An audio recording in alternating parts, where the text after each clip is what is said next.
حضرت کی موجودگی سے ہماری مسجد کے امام و خطیب یہاں تشریف فرما ہے، تو حضرت کی موجودگی سے ہم بھرپور فائدہ اٹھانا چاہتے ہیں، اور ان سے میری انتہائی مؤدبانہ گزارش ہے کہ وہ اپنے آج کی شب کے حوالے سے، آج کی اس پرتقدس اور نورانی اور روحانی رات کے حوالے سے اور صبح صادق کے حوالے سے، حضور کی آمد پاک کے حوالے سے اپنے اللہ اکبر یا رسول اللہ مرحبا مرحبا مرحبا مرحبا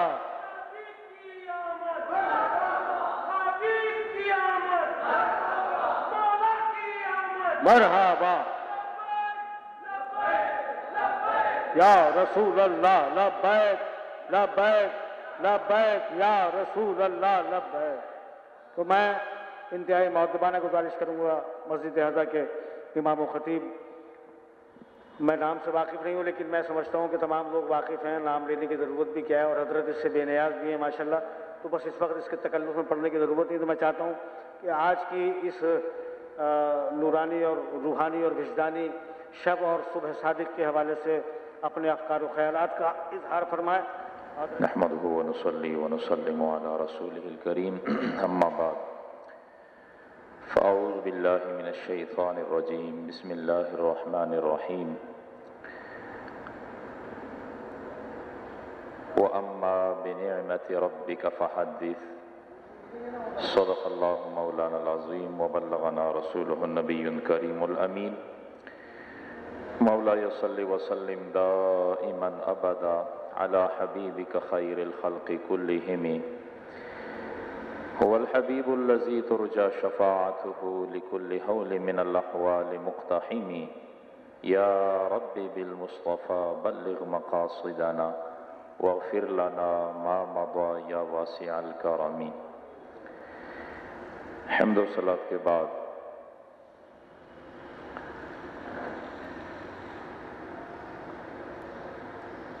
آپ تمام حضرات مبارکباد کے بھی مستحق ہیں، اور مسجد امام ہونے کی حیثیت سے میں آپ تمام کا اس لیے بھی شکریہ ادا کرتا ہوں۔ میں اپنے دوستوں میں ایک بات کرتا ہوں، میرا تعلق دارالعلوم نعیمیہ سے ہے، مفتی منیب الرحمن صاحب کے ادارے میں تدریس کرتا ہوں، تقریباً 22 سال سے، اور 22 سال ہی یہاں امامت کو ہو رہے ہیں۔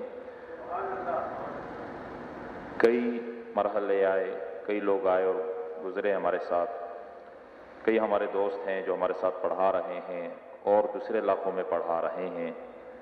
ایک بات میں ان سے ضرور کرتا ہوں کہ اگر یہ جو ہماری مبارک راتیں ہیں،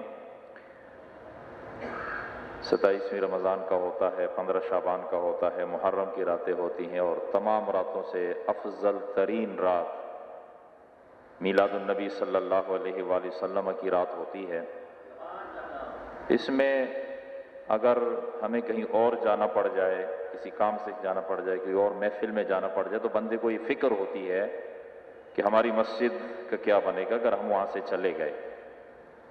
یہ فکر ہر امام کو لاحق ہوتی ہے، یہ قدرتی وہ ہے۔ میں اپنے دوستوں میں ایک بات کرتا ہوں کہ میں مسجد میں رہوں یا گھر میں رہوں یا میں کسی محفل میں چلا جاؤں، اللہ رب العالمین نے مسجد آرام باغ میں ایسے عشاقان رسول کا، ایسے محبت کرنے والوں کا اور ایسی عقیدت رکھنے والوں کا انتظام فرمایا ہے کہ ہم ہوں نہ ہوں مدحت مصطفیٰ ہوتی رہتی ہے۔ ہماری مسجد تمام مساجد کے مقابلے میں طویل ترین محفل کا ریکارڈ رکھتی ہے، اور آپ اس سے اندازہ لگا لیں کہ پورے سال ہر جمعے کو، وہ عید الاضحیٰ کا دن ہو یا عید الفطر کا دن ہو، وہ گرمی ہو، وہ سردی ہو، یہاں بڑے بڑے فتنے ہم نے کراچی میں دیکھے ہیں، بڑے بڑے حالات خراب دیکھے ہیں، ایسے حالات بھی دیکھے ہیں کہ گھر کا دروازہ کھولنے کی اجازت تک نہیں ہوتی تھی، لیکن مسجد آرام باغ کو اللہ رب العالمین نے یہ شرف بخشا ہے، اور اس کی برکت سے یہاں آنے والوں کو یہ شرف بخشا ہے کہ ساری کراچی بند، سارے محلے بند، سارے علاقے بند، لیکن مسجد آرام باغ سے مدحت رسول کی صدا بلند ہوتی رہی ہے۔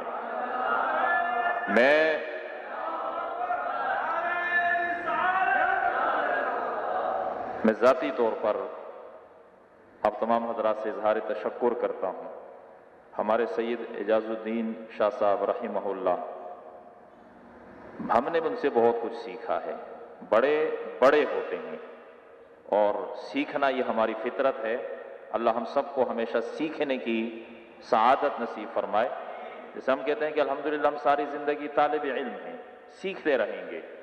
سید اعجاز الدین شاہ صاحب رحمہ اللہ جس عقیدت کے ساتھ، جس محبت کے ساتھ یہاں اپنے کئی کلام ابھی سنے، آپ دیکھیے موت ہم سب کو آنی ہے۔ دنیاوی شاعروں کو دیکھ لیں، بڑے بڑے نام گزرے ہیں، لیکن جن کی تعریف کی ان تک محدود ہیں۔ کسی بادشاہ کی تعریف کی تو اس تک محدود، کسی علاقے والوں کی تعریف کی تو ان تک محدود، کسی قوم کی تعریف کی تو ان تک محدود، لیکن جو مدحت مصطفیٰ میں اپنی زبان تر رکھے یا اپنا قلم مشغول رکھے، وہ صرف انسانوں تک محدود نہیں، وہ صرف جنات تک محدود نہیں، کائنات کا ذرہ ذرہ اس سے محبت کرتا ہے۔ یہ حدیث قدسی ہے، حدیث قدسی جو الفاظ بھی اللہ کے ہوں، معنی بھی اللہ کی طرف سے ہو، لیکن اس کو بطور تلاوت قرآن میں درج نہ کیا جائے۔ حدیث شریف میں آتا ہے کہ نبی کریم صلی اللہ علیہ وآلہ وسلم نے ارشاد فرمایا، اللہ تبارک و تعالی فرماتا ہے کہ میں جب کسی بندے سے محبت کرتا ہوں تو جبریل امین کو اللہ کا حکم دیتا ہے کہ جبریل میں فلاں بندے سے محبت کرتا ہوں، تو بھی اس سے محبت کر۔ جبریل امین اس سے محبت کرنے لگتے ہیں، پھر جبریل امین کو حکم ہوتا ہے کہ آسمان والوں میں ندا کر دو کہ اللہ فلاں بندے سے محبت کرتا ہے، جبریل فلاں بندے سے محبت کرتے ہیں، تم بھی اس سے محبت کرو۔ تو سارے آسمان والے اس سے محبت کرتے ہیں، پھر زمین میں اس شخص کے لیے قبولیت رکھ دی جاتی ہے۔ اور اللہ کس سے محبت کرتا ہے؟ یہ قرآن سے پوچھیں یا حدیث مبارکہ سے پوچھیں یا اولیاء کاملین سے پوچھیں یا ہمارے بزرگوں سے پوچھیں کہ اللہ کس سے محبت کرتا ہے۔ ہم نے کیسے جانا کہ اللہ اللہ ہے؟ ہمیں کیسے پتا چلا کہ اس کائنات کو وجود بخشنے والی ذات اللہ کی ہے، ہمیں پیدا کرنے والی ذات اللہ کی ہے، اللہ ہمارا معبود ہے، اللہ وحدہ لا شریک ہے، ہم نے کیسے پہچانا؟ تو سادہ سا جواب ہے اس کا کہ رسول کریم صلی اللہ علیہ وآلہ وسلم کے واسطہ اور وسیلے سے۔ علماء فرماتے ہیں کہ اللہ کی محبت وہ رسول کی محبت کا حصہ اور اس کو لازم ہے، یعنی جس شخص کے ساتھ رسول اللہ کو محبت ہوگی اللہ اس بندے سے محبت فرمائے گا۔ اب رسول اللہ کس بندے سے محبت فرماتے ہیں؟ یہ بھی حدیث میں آتا ہے۔ حضرت جابر رضی اللہ تعالیٰ عنہ نے حضور کی بارگاہ میں عرض کی، یا رسول اللہ صلی اللہ علیہ وسلم، آج آپ ہمارے سامنے ہیں، ہم آپ پر درود پڑھتے ہیں، آپ سنتے ہیں، جب آپ دنیا سے تشریف لے جائیں گے تو پھر ہمارا درود آپ تک کیسے پہنچے گا؟ سرکار دو عالم صلی اللہ علیہ وآلہ وسلم نے ارشاد فرمایا، اللہ رب العالمین نے چند فرشتے مقرر کیے ہیں جو روئے زمین پر درود پڑھنے والوں کا درود مجھ تک پہنچاتے ہیں، اور اگر ان میں سے کوئی محبت سے درود پڑھے تو اس کا درود میں خود سنتا ہوں اور پھر میں اس کا جواب دیتا ہوں۔ علماء نے فرمایا کہ جس بندے کی زبان پر درود کی کثرت ہو، سرکار دو عالم صلی اللہ علیہ وآلہ وسلم کا ذکر خیر ہو، رسول اللہ صلی اللہ علیہ وآلہ وسلم اس سے محبت فرمانے لگتے ہیں۔ اور جب رسول اللہ کی محبت حاصل ہو گئی تو اللہ رب العالمین نے تو حکم ہی یہ دیا ہے کہ ہماری بارگاہ تک آنے کے لیے اس بارگاہ سے ہو کر آئیں. وَلَوْ أَنَّهُمْ إِذْ ظَلَمُوا أَنفُسَهُمْ جَاءُوكَ فَاسْتَغْفَرُوا اللَّهَ وَاسْتَغْفَرَ لَهُمُ الرَّسُولُ لَوَجَدُوا اللَّهَ تَوَّابًا رَحِيمًا. یہ اپنی جانوں پر ظلم کریں پھر حبیب آپ کی بارگاہ میں آ کر اللہ سے بخشش مانگیں. تو اللہ سے بخشش تو کہیں بھی مانگ سکتے تھے، اس کی سند ہمیں نہیں معلوم تھی، لیکن جس مغفرت کی طلب کے لیے بندہ رسول اللہ کی بارگاہ میں کھڑا ہو جائے، اس کی قبولیت کی سند اللہ رب العالمین نے عطا فرمائی. لَوَجَدُوا اللَّهَ تَوَّابًا رَحِيمًا. یہ ضرور اللہ کو توبہ قبول کرنے والا، رحم فرمانے والا پائیں گے. ایک اور حدیث میں آتا ہے کہ اللہ رب العالمین نے ایک فرشتہ پیدا کیا ہے، میری قبر پر کھڑا ہوگا. اس فرشتے کو اللہ رب العالمین نے یہ قدرت عطا فرمائی ہے کہ وہ روئے زمین پر درود پڑھنے والے ہر شخص کو اس کے اور اس کے باپ کے نام سے جانتا ہے. پھر جب وہ بندہ مجھ پر درود پڑھتا ہے تو یہ فرشتہ میری بارگاہ میں اس شخص کا درود ان الفاظ سے پہنچائے گا کہ یا رسول اللہ صلی اللہ علیہ وسلم، فلاں شخص جو فلاں کا بیٹا ہے اس نے آپ کی بارگاہ میں درود و سلام کا نذرانہ بھیجا ہے. جس کا ذکر بارگاہ مصطفیٰ میں ہو، حضور کی بارگاہ میں جس کا صبح و شام نام پیش ہو، حضور کی بارگاہ میں بار بار جس کا نام پیش ہو، حضور اس سے محبت نہیں فرمائیں گے؟ دیکھیے، ایک امیر کبیر آدمی یہاں راستے سے گزرتا ہے، بادشاہ ہے وقت کا. ایک فقیر راستے میں بیٹھا، اس نے ایک بار اس بادشاہ گزر رہا تھا. بادشاہوں کی نظریں بھی آسمان پر ہوتی ہیں، نیچے کس کو دیکھتا ہے. فقیر نے دور سے آواز لگائی السلام علیکم، اس نے توجہ دی نہ دی. دوسرے دن گزر رہا ہے، پھر فقیر نے کہا السلام علیکم، اس نے توجہ دی نہ دی. یہ سلسلہ چلتا رہا. ایک دن بادشاہ نے اس کے سلام کا جواب دے دیا. فقیر سمجھا میری معراج ہو گئی ہے. ہوا یہ کہ اگلے دن وہ فقیر کسی کام سے، کسی مرض سے وہ اس جگہ پر نہیں تھا، بادشاہ کا گزر ہو رہا تھا. جب بادشاہ اس جگہ سے گزرا تو اس نے سلام کے الفاظ نہیں سنے. اس نے اپنی سواری رکوائی اور پوچھا کہ یہاں ایک شخص ہم پر سلام کرنے والا تھا، وہ کدھر ہے؟ آج ہمیں اس نے سلام کیوں نہیں کیا ہے؟ یہ دنیاوی بادشاہوں کا حال ہے.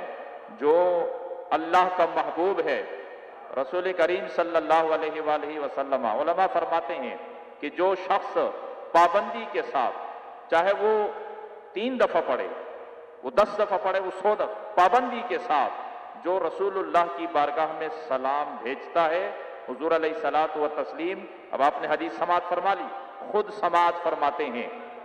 تو کسی دن اگر یہ شخص درود پڑھنا بھول گیا تو بارگاہ مصطفیٰ سے اس کو یاد کیا جائے گا. پوچھا جائے گا وہ فلاں شخص جو ہم پہ سلام پڑھتا تھا، آج اس کی طرف سے سلام نہیں آیا. جیسے حدیث مبارکہ میں آتا ہے، ہمارے ماں باپ کا انتقال ہو جاتا ہے، انتقال کے بعد وہ اپنے گھر والوں کے منتظر رہتے ہیں کہ کب ان کی طرف سے ہمیں خیر پہنچے گا. وہ خیر کیا ہے؟ ایصال ثواب. قرآن مجید کی تلاوت کر کے بخش دی، صدقہ و خیرات کر کے بخش دیا، دینی کام کر کے بخش دیا، مسجد بنا کر بخش دیا، صدقہ جاریہ کا کام کر کے ماں باپ کے نام کر دیا. یہ روحیں منتظر رہتی ہیں. حدیث شریف میں آتا ہے جمعرات کا دن ہوتا ہے تو عصر اور مغرب کے درمیان یہ روحیں گھروں کے سامنے آ کے کھڑی ہو جاتی ہیں. جس گھر سے ان کے لیے ایصال ثواب ہو جائے، کوئی صدقہ خیرات ہو جائے، تو یہ روحیں ان گھر والوں کو ان الفاظ کے ساتھ دعا دیتی ہیں کہ اللہ تمہیں ایسا خوش کرے جیسا تم نے ہمیں خوش کر دیا ہے.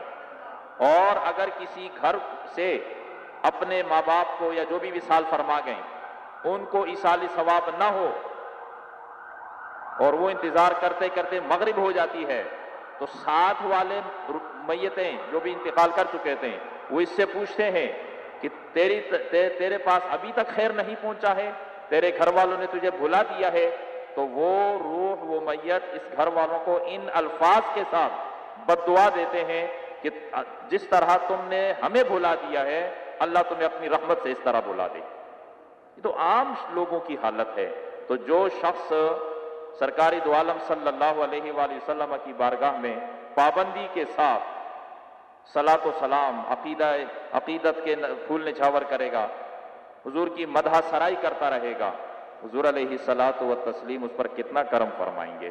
اور ایک دفعہ جو حضور کا محبوب بن گیا، حضور غوث اعظم رضی اللہ تعالیٰ عنہ کا جو ارشاد گرامی ہے کہ قیامت تک آنے والا جو بھی شخص میری طرف اپنی نسبت کر لے، میرا مرید ہو جائے، میں اسے ایمان پر مرنے کی ضمانت دیتا ہوں۔ ابھی نعت پڑھ رہے تھے کہ میرے خواجہ نے، میرے غوث نے کہاں پہنچا دیا۔ یہ وہ نسبت ہے کہ جس سے جڑنے والا بارگاہ مصطفیٰ تک پہنچتا ہے، اور جب آپ بارگاہ مصطفیٰ تک پہنچ گئے تو ہمارے بزرگ تو یہی کہتے ہیں نا کہ ہماری معراج تو یہ کہ تیرے قدموں تک پہنچا، اب آگے پہنچانا رسول اللہ کا کام ہے۔ تو حقیقت یہ ہے کہ ہماری مسجد الحمدللہ اپنے تعمیراتی حوالے سے بھی جو ہے بڑی تاریخی ہے، اپنی حیثیت کے اعتبار سے بھی بڑی تاریخی ہے۔ یہاں کے ہمارے جو ختم نبوت کے حوالے سے جو 65 میں پھر 73 میں جو تحاریک چلی، یہ مسجد اس کا مرکز رہی ہے۔ تمام دینی مہمات کے لیے کراچی کا مرکز یہ آرام باغ ہے، لیکن اس کی یہ تاریخ بھی تو عظیم ہے کہ جب سے یہ مسجد بنی ہے، تمام جمعوں کو، تمام بابرکت راتوں کو یہ محفل نعت سے یہ مسجد معمور رہتی ہے۔ جب اس مسجد کی تاریخ لکھی جائے گی، جب اس مسجد کی تاریخ لکھی جائے گی تو جہاں یہ اور بہت ساری باتیں ہیں، اس میں ایک سنہری جملہ یہ بھی ہوگا کہ یہ مسجد نعت خوانی کے حوالے سے اپنی شناخت رکھتی ہے۔ ہماری اس مسجد کے خطیب حضرت علامہ مفتی محمد اطہر نعیمی صاحب علیل ہیں، ان کے لیے دعائے صحت بھی فرمائیے۔ بار بار فرماتے تھے کہ مجھے کوئی فکر نہیں ہوتی کہ میں مسجد پہنچا نہ پہنچا، لیکن مجھے یہ اطمینان ضرور رہتا ہے کہ یہاں اللہ کے ذکر کرنے والے بھی ہوں گے، رسول اللہ کا ذکر کرنے والے بھی ہوں گے، یہ مسجد کبھی ویران نہیں ہوگی۔ بزرگوں کے اقوال ان میں تاثیر بھی ہوتی ہے، اور جو اللہ رب العالمین نے ہمارے مفتی محمد اطہر نعیمی صاحب کو اعزاز بخشا ہے، لوگ 2 جمعے بغیر پیسے کے نہیں پڑھاتے ہیں، لوگ 2 نمازیں بغیر پیسے کے نہیں پڑھاتے ہیں۔ پہلے ان کے والد محترم وفات تک، اور پھر اطہر نعیمی صاحب 50 سال سے زائد عرصہ ناظم آباد سے یہاں تک اپنے خرچے پہ آئے، 1 پیسہ اس پورے دور خطابت میں مسجد سے نہیں لیا ہے۔ یہ اعزاز، اس مسجد سے بہت سارے اعزاز جڑے ہیں، اور یہ ہمارے لیے سعادت کی بات ہے کہ ہم یہاں نعت خوانی کرتے ہیں، اس میں ہم بیٹھتے ہیں، ہم سب شریک ہوتے ہیں۔ تو یہ ایک گلدستہ ہے، یہ پھولوں کا، خوشبوؤں کا، یہ ایسی مہک والا گلدستہ ہے کہ یہاں سے میں نے کئی جگہوں پر ایسے نعت پڑھنے والے دیکھے ہیں۔ میں لاہور میں تھا، وہاں ایک محفل تھی، ہمارے کوئٹہ میں ہمارے شاگرد ہیں، حاصل پور میں ہمارے شاگرد ہیں، اور بہت سارے مانسیرہ میں ہمارا جو آبائی علاقہ ہے وہاں ہمارے کئی شاگرد ہیں۔ تو نعت خوانی کے حوالے سے آرام باغ مسجد کا تذکرہ ہر جگہ ہوتا ہے، کیونکہ یہاں نعت جنہوں نے پڑھی ہے وہ آگے بڑھتے گئے، پھیلتے گئے، اور یہ سلسلہ آگے بڑھتا گیا۔ حضور نبی کریم صلی اللہ علیہ وآلہ وسلم کی ولادت مبارکہ جو آیت میں نے تلاوت کی ہے، اللہ کی جو نعمت ہے، وہ اما بنعمت ربک، تیرے رب کی جو نعمت ہے، فحدث، اس کا چرچا کر۔ تمام نعمتوں کی اصل سرکار دو عالم صلی اللہ علیہ وآلہ وسلم کی ذاتی گرامی ہے، اس میں کوئی شک نہیں ہے۔ اللہ رب العالمین نے اس کائنات کو حبیب کریم صلی اللہ علیہ وآلہ وسلم کی خاطر بنایا، اپنے رب ہونے کو رسول اللہ کی وجہ سے ظاہر فرمایا۔ حدیث قدسی ہے، لولا کا، ایک تو بڑی معروف حدیث ہے، لولا کا لما خلقت الافلاک، پیارے حبیب اگر آپ کو پیدا کرنا مقصود نہ ہوتا تو یہ کائنات ہی نہ بناتا۔ دوسرے الفاظ یوں ہیں مصنف عبد الرزاق میں کہ لولا کا لما اظہرت الربوبیت، پیارے حبیب اگر آپ کو پیدا کرنا مقصود نہ ہوتا تو اپنے رب ہونے کو ظاہر نہ فرماتا۔ ابھی میں نے جیسے عرض کی کہ ہم نے اللہ کو پہچانا کہ اللہ ہے، کس کے توسط سے، کس کے وسیلے سے؟ رسول اللہ صلی اللہ علیہ وآلہ وسلم کے وسیلے سے۔ آج کی یہ رات حضور نبی کریم صلی اللہ علیہ وآلہ وسلم کی دنیا میں تشریف آوری کی رات ہے۔ کچھ لوگ کہتے ہیں کہ جس سال پیدا ہو گئے بس وہ رات تھی، پیدا ہو گیا سلسلہ ختم ہو گیا۔ یہ ہر سال تو پیدا نہیں ہوتے ہیں کہ آپ نے یہ سارا انتظام کیا ہوا ہے۔ تو دراصل اللہ رب العالمین کو اپنے حبیب کی شان بڑھانی ہے، اس کے لیے اللہ انتظام فرماتا ہے۔ دیکھیے کہ جب تک آپ کو کسی چیز کی فکر نہ ہو آپ اس کی طرف توجہ بھی زیادہ نہیں کریں گے۔ آپ کا گھر ہے، چاروں طرف سے محفوظ ہے، آپ اس کا دروازہ بند کر دیتے ہیں، بالکل پیک ہو جاتا ہے، چمنٹی بھی اندر نہیں آ سکتی، آپ سکون کی نیند سو جائیں گے، آپ کو فکر نہیں ہوگی۔ لیکن اگر آپ کو یہ ڈر ہو کہ یہ اس کھڑکی سے کوئی آ سکتا ہے، یہ دروازہ ٹوٹا ہوا ہے، یہ گرل ٹوٹی ہوئی ہے، فلاں ہے، تو آپ کو فکر ہوگی نا، اور جب فکر ہوگی تو پھر آپ آگے بڑھیں گے۔ اگر اس روئے زمین پر رسول اللہ صلی اللہ علیہ وآلہ وسلم کی شان میں گستاخی کرنے والے نہ ہوتے تو آج اس شاخوں کا یہ مجمع اتنے زور سے اٹھتا۔ جتنی حضور علیہ الصلاۃ والتسلیم کی توہین ہوتی ہے اتنا ہی اللہ ان کا مرتبہ بڑھاتا ہے۔ اگر آپ مکے کی زندگی میں دیکھیں، حضور علیہ الصلاۃ والتسلیم نے اپنے سارے خاندان والوں کو جمع کیا، کوہ صفا پر کھڑے ہو کر آپ نے فرمایا اگر میں تمہیں کہوں کہ اس پار دشمن کا لشکر تم پہ حملہ آور ہو رہا ہے مانو گے؟ کہا آپ نے آج سے پہلے جھوٹ بولا ہی نہیں ہے، بالکل مانیں گے۔ تو آپ نے فرمایا کہ میں اللہ کا رسول ہوں، تمہارے پاس اللہ کا پیغام لایا ہوں، اللہ کو وحدہ لا شریک مان لو۔ کچھ نے ہاں کی، کچھ خاموشی سے چلے گئے۔ آپ کے چچا ابو لہب، اس نے گستاخی کی، اور گستاخی کس طرح کی؟ ایک تو بعض روایتوں میں آتا ہے کہ حضور علیہ السلام کی طرف کوئی کنکر اچھال دیے، اور دوسری روایت میں ہے کہ آپ کی شان میں نازیبہ الفاظ کہے۔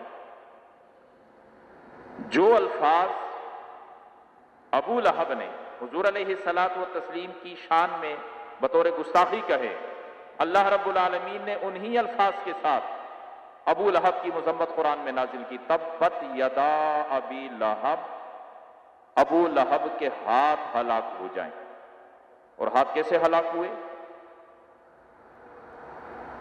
جس وقت ابو لہب نے حضور علیہ الصلاۃ والتسلیم کی شان میں یہ گستاخی کی تو ابو جہل، عتبہ اور شیبہ جو کہ مخالفین میں سے تھے، انہوں نے بظاہر اس پر خوشی کا اظہار کیا، لیکن اکیلے میں ابو لہب کو ڈانٹا کہ ابو لہب مخالفت ہم بھی کرتے ہیں، ان کے پیغام کا انکار ہم بھی کرتے ہیں، لیکن اس رسول کی توہین مت کرنا، تمہیں اس کی سزا مل جائے گی۔ عربی مقولہ ہے کہ الفضل ما شہدت بہ الاعداء، فضیلت تو وہ ہے جو دشمن کی زبان سے ہو۔ ہم تو ماننے والے ہیں، ہم تو حضور کی شان ہی بیان کریں گے۔ حضور کی شان اگر آپ کا منکر بیان کرے یہ بہت بڑی بات ہوتی ہے۔ تو ابو لہب جس نے گستاخی کی، سورہ لہب اس کی مذمت میں نازل ہوئی، اس سورہ لہب سے جو ابو لہب کی مذمت میں نازل ہوئی، آقا کریم صلی اللہ علیہ وآلہ وسلم کی شان بڑھتی ہے کہ دشمن جو رسول اللہ کا ہوگا وہ ہمیشہ خائب و خاسر ہوگا، اور اللہ اپنے محبوب کی شان بڑھاتا رہے گا، یہ شان بڑھتی رہے گی۔ تو جتنا یہاں اس طرح کی بیہودہ باتیں ہمیں سننے کو ملتی ہیں نعوذ باللہ، اپنے بیٹے کی شادی پر، اپنے بیٹے کی پیدائش پر، اپنے کسی دنیاوی نعمت پر، اپنے کسی دنیاوی پروگرام پر، تو کسی کو تکلیف نہیں ہوتی ہے، کسی کو غریب یاد نہیں آتا ہے، کسی کو یتیم بچیوں کی شادی یاد نہیں آتی، کسی کو جو ہے کوئی اور دینی کام یاد نہیں آتا۔ میلاد النبی صلی اللہ علیہ وآلہ وسلم پر جب عشاق اپنی محبت کا اظہار کرتے ہیں، اپنی عقیدت کا اظہار کرتے ہیں، تو پھر بہت ساری چیزیں یاد ہو جاتی ہیں۔ میں ابھی عشاء کی نماز کے بعد بیان میں عرض کر رہا تھا کہ میلاد النبی صلی اللہ علیہ وآلہ وسلم سے ہمیں دو بڑے سبق ملتے ہیں۔ ایک اللہ کی وحدانیت کا درس، میلاد منانا اللہ کی وحدانیت کا درس ہے۔ کیسے؟ پچھلے انبیاء جتنے بھی تشریف لائے ان کے معجزات تھے، حضرت عیسیٰ علیہ السلام کے معجزات، حضرت موسیٰ علیہ السلام کے، حضرت عزیر علیہ السلام کے، تو امتیوں نے ان معجزات کو دیکھ کر اپنے نبی کو خدا کہہ دیا۔ قالت الیہود عزیر ابن اللہ وقالت النصارى المسیح ابن اللہ، اللہ سے ملا دی، ان اللہ ثالث ثلاثہ نعوذ باللہ، یہ کہا۔ اور یہ امت جس کے پاس ایسا عظیم رسول ہے جو ایک طرف تمام انبیاء کے تمام معجزات کے جامع ہیں اور اس سے کہیں زیادہ معجزات اللہ رب العالمین نے اس نبی کو عطا فرمائے، تو اتنے سارے معجزات کو دیکھ کر تو پھر ان کو بدرجہ اولا خدا بنا دیا جاتا۔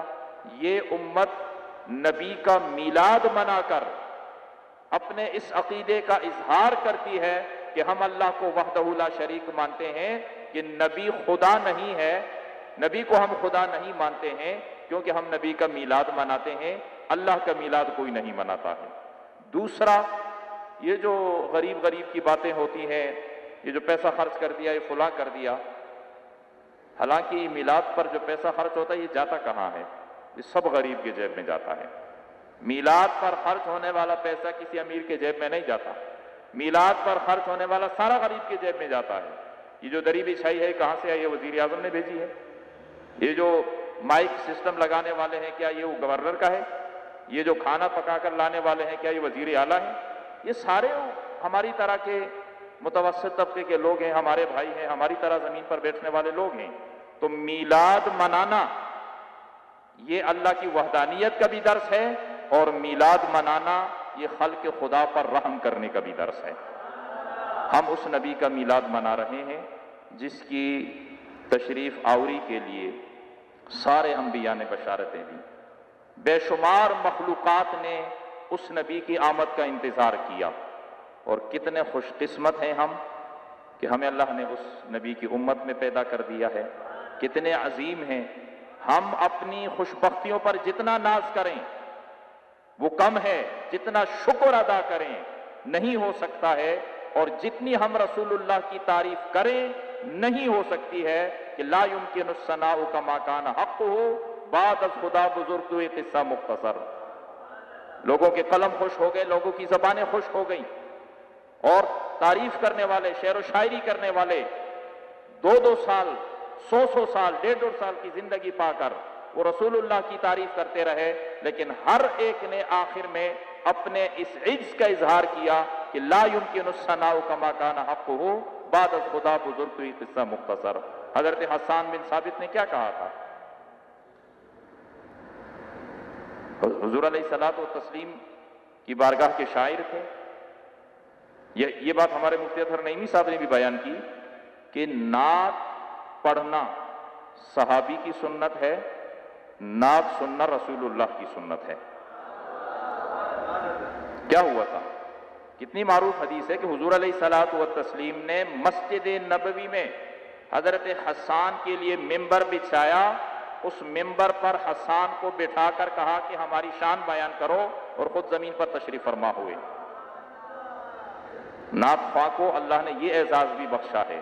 یہ سعادت معمولی نہیں ہے، یہ کوئی چھوٹی بات نہیں ہے کہ آپ کی زبان سے رسول اللہ کی تعریف نکلے، آپ کے قلم سے رسول اللہ کی تعریف نکلے۔ یہ اللہ کا انتخاب ہے، یہ اللہ کا منتخب کرنا ہے۔ ہمارے علماء نے تفسیریں لکھی، احادیث کی شروحات لکھی، سیرت پر کتابیں لکھی، یہ اللہ کا انتخاب ہے۔ اللہ جس کو چاہے کرم سے نواز دے۔ تو حضرت حسان بن ثابت وہ کیا کہتے ہیں کہ ما ان مدحت محمدا بمقالتی، ما ان مدحت محمدا بمقالتی ولکن مدحت مقالتی بمحمد۔ بڑی شعر و شاعری تو ان کی بڑی شاندار ہے۔ واحسن منک لم تر قط عین واجمل منک لم تلد النساء خلقت مبرئا من کل عیب کانک قد خلقت کما تشاء، حدیث شریف میں آتا ہے، مشکات شریف میں یہ حدیث ہے ترمذی شریف کے حوالے سے، کہ حضور علیہ الصلوۃ والتسلیم نے فرمایا کہ حسان نے ہماری دفاع کر کے خود بھی شفا پائی، اہل ایمان کو بھی شفا بخشی۔ اور حسان وہ شاعر ہیں جس کے لیے رسول اللہ کی دعا ہے، اللہم ایدہ بروح القدس، اے اللہ حسان کی جبریل امین کے ذریعے مدد فرما۔ تو پھر تو کلام ایسا ہی نکلنا تھا۔ کیا فرمایا حسان بن ثابت نے کہ میں نے اپنے قول سے، اپنی تعریف سے رسول اللہ کی تعریف نہیں کی، میں نے رسول اللہ کی تعریف سے اپنے قول کو عزت بخشی ہے۔ تو اعلیٰ حضرت رحمہ اللہ کا کلام پڑھیں، کیسا لگتا ہے؟ اسے زبان میں روانی دیکھ لی اس کی، آپ اس کو پڑھ کر دیکھ لیں کہ آپ کے منہ میں کیسے رس کھلتا ہے، کیسے وہ کلام سن کر کانوں میں کیسے رس کھلتا ہے۔ تو حضور کی تعریف کرنے سے ہم حضور کی تعریف کا حق ادا نہیں کر سکتے ہیں، بس یہ اللہ کا کرم ہے کہ حضور کی تعریف کرنے سے ہم اپنا نام حضور کے غلاموں میں لکھوا دیتے ہیں۔ بہت عظیم رات ہے۔ جو شخص میلاد کے موقع پر رسول اللہ صلی اللہ علیہ وآلہ وسلم کی محبت میں اپنی حیثیت کے مطابق جو کچھ خرچ کرے گا، مرنے سے پہلے رسول اللہ کی بارگاہ سے اس کا بدل اس کو ملے گا۔ جتنی معروف آپ نے یہ حدیث بھی ہے، اور سیدنا صدیق اکبر رضی اللہ تعالیٰ عنہ کی شان میں بارہا آپ نے سنا ہوگا، حضور علیہ الصلوۃ والتسلیم نے فرمایا کہ ہم پر جس نے بھی احسان کیا ہم نے اس کا بدلہ چکایا، سوائے ابو بکر کے احسانات کے، کہ ابو بکر کے احسانات کا بدلہ اللہ قیامت کے دن چکائے گا۔ تو حضور علیہ الصلوۃ والتسلیم نے یہ احسان چکانے کی بات اپنی حیات ظاہری تک نہیں کی ہے۔ قیامت تک جو شخص رسول اللہ کی تعریف کرے گا، رسول اللہ کا دفاع کرے گا، آپ کے ناموس کی حفاظت کرے گا، رسول اللہ صلی اللہ علیہ وآلہ وسلم اس کو عزت سے نوازیں گے۔ یہ جو ناموس رسالت پر اپنی جانوں کے نذرانے پیش کرنے والے ہیں، یہ کوئی بڑے خاندان کے لوگ ہیں، یہ کسی بڑے عالم دین، کسی بڑے پیر، کسی بڑے لیڈر اور کسی بادشاہ کی اولاد ہے، کوئی جانتا ہی نہیں تھا۔ کون جانتا تھا کہ غازی عبد القیوم کون ہے؟ یعنی اگر وہ اس کام پر نہ آتے تو سوائے رشتہ داروں کے محلے کے 4 آدمی کو انہیں کوئی نہ جانتا۔ آج غازی عبد القیوم کو دنیا جانتی ہے۔ سلام عقیدت غازی ممتاز قادری ایک عام سپاہی، اور پولیس سپاہیوں کی کیا حیثیت، کیا اوقات ہوتی ہمارے سامنے ہے، لیکن اپنی جان رسول اللہ کی حرمت پر قربان کرنے والا۔ آج ہماری کوئی دعا پوری نہیں ہوتی جب ہم کوئی سال ثواب نہ کریں۔ علامہ خادم حسین رضوی رحمہ اللہ مسجد کے امام تھے، مدرسے کے مدرس تھے، بہت سارے ہیں ہم جیسے، کئی مسجدوں کے امام ہیں، مدارس کے مدرس ہیں، سلسلہ چلتا رہتا ہے، جو اللہ نے نصیب میں دین کی خدمت لکھی ہے کرتے رہتے ہیں۔ لیکن اس کے ساتھ ساتھ جب اس ملک پاکستان میں ختم نبوت پر حملہ ہوا، ناموس رسالت کے قوانین میں تبدیلی کے کام شروع ہوئے، تو بڑے بڑے دبک کر بیٹھ گئے۔ وہ پاؤں سے معذور شخص مفتی منیب الرحمان صاحب کے الفاظ تاریخ کبھی نہیں بھولے گی کہ ان پر یہ طنز کیا گیا جب یہ شروع میں انہوں نے یہ کام تحریک شروع کی تھی کہ خود چل نہیں سکتا، یہ ہمیں جو ہے ختم نبوت کی حفاظت کا درس دیتا ہے۔ مفتی منیب الرحمان صاحب نے فرمایا کہ وہ خود تو معذور تھا لیکن قوم کو پاؤں پر کھڑا کر گیا۔ یہ آج جو بچے کی زبان پر یاد رکھیے، علامہ اقبال نے جو کہا تھا کہ دل سے جو بات نکلتی ہے اثر رکھتی ہے، پر نہیں مگر قوت پرواز رکھتی ہے۔ بڑے نعرے دنیا میں آئے ہیں، سب کچھ ہوا ہے۔ یہ جو حضور علیہ الصلوۃ والتسلیم کی محبت اور عقیدت میں یہ پچھلے 5-6 سال سے جو نیا انداز آپ نے اپنایا ہے، بچے کی زبان پر ہے، اس نے تو 1-2 دفعہ یہ لفظ کہیں کہ لبیک لبیک لبیک یا رسول اللہ، تاجدار ختم نبوت زندہ باد زندہ باد زندہ باد، اور من سب نبیًا 2-4 دفعہ ہی کہیں۔ آج بچے کی زبان پر علماء فرماتے ہیں کہ ایسے لوگوں کے لیے قول یہ ہے کہ گفتگو گفتی اللہ بود گرچ حلقوم عبداللہ بود. یہ اللہ کا ایک نظام ہے کہ اللہ رب العالمین اس نظام کو چلانے کے لیے کس بندے سے کیا کام لے لے. تو نعت خوانی یہ سنت صحابہ ہے. نعت پڑھنا اور نعت سننا جہاں سنت صحابہ ہے وہاں سنت رسول اللہ بھی ہے. تو نعت پڑھنے والا اس لیے عظیم ہے کہ اس کا یہ وقت، اس کی زندگی کا یہ حصہ ایک ایسے کام میں صرف ہو گیا ہے کہ اسے اپنی زندگی کے باقی معمولات کی قبولیت کا یقین ہو نہ ہو، اس کا یقین ضرور ہے. یہ معمولی کام ہے. اسی طرح جو محبت سے عقیدت سے بیٹھ گئے نعت سننے کے لیے، وہ یہ سوچ کر، یہ عقیدہ رکھ کر بیٹھیں کہ نعت پڑھنا اگر صحابی کی سنت ہے تو نعت سننا تو میرے آقا و مولا کی سنت ہے. ہم حضور علیہ الصلوۃ والتسلیم کی سنت پر عمل کر رہے ہیں. یہ میلاد کا پیغام ہے. میلاد منانا الحمدللہ ہمارا طریقہ ہے، ہمارے آباء و اجداد کا، ہمارے بزرگوں کا، ہمارے اسلاف کا. تا قیامت اللہ ہماری نسلوں کو اسی پر قائم رکھے. ہماری نسلیں، ہماری اولاد، ہماری تمام نسبتیں وہ رسول اللہ کے قدموں سے وابستہ ہیں. اللہ ہماری نسلوں میں کوئی بے ادب اور گستاخ پیدا نہ کرے. ابھی ڈاکٹر عبدالقدیر خان صاحب کے انتقال ہوا، اللہ ان کے درجات بلند کرے. آج جو ہم یہاں سکون سے بیٹھے ہیں نا، یہ ان کا بھی اس میں حصہ ہے. پاکستان بھر میں جہاں جہاں سکون سے عبادت ہوگی، اس کا ثواب بھی ڈاکٹر عبدالقدیر خان کو پہنچے گا. آپ اتنے سکون سے جو بیٹھے ہیں، آپ پر کن کی نظریں ہیں، آپ کو مٹانے کے لیے دنیا کیا تانے بانے بن رہی ہے. لیکن ڈاکٹر عبدالقدیر خان کا میں نے ایک انٹرویو سنا، وہی الفاظ کہہ رہے تھے، غالباً بھوپال سے تعلق تھا ان کا. تو فرمانے لگے کہ ہمارے خاندان یعنی بھوپال کا جو ہمارا وہ ہے، ہماری خاصیت یہ ہے کہ ایک تو ہم میں غدار نہیں ہے، دوسرا ہم میں قادیانی نہیں ہے. یہ چھوٹی بات نہیں ہے کہ ہم میں غدار نہیں ہے. ہم دو پیسوں کے لیے اپنوں سے غداری کر لیتے ہیں. ایمان سے، عقیدے سے، مسلک سے، یہ معمولی بات نہیں ہے. تو اللہ رب العالمین نے یہ کرم فرما دیا ہے کہ ہمیں یہ عقیدہ، یہ نسبت، یہ تعلق عطا فرما دیا ہے. اور بہت عظیم، میں نے شروع میں بھی آپ کو شکریہ ادا کیا، پھر ادا کرتا ہوں. اور یہ میرا ایک فرض منصبی ہے، کیونکہ میں نے جو جملہ آپ سے کہا کہ میں اپنے دوستوں میں بڑے فخر سے بات کرتا ہوں کہ الحمدللہ ہماری مسجد آباد رہتی ہے، ہر جمعہ آباد رہتی ہے، ہر بڑی رات کو آباد رہتی ہے. یہ معمولی بات نہیں ہے. اللہ آپ سب کو شاد و آباد رکھے.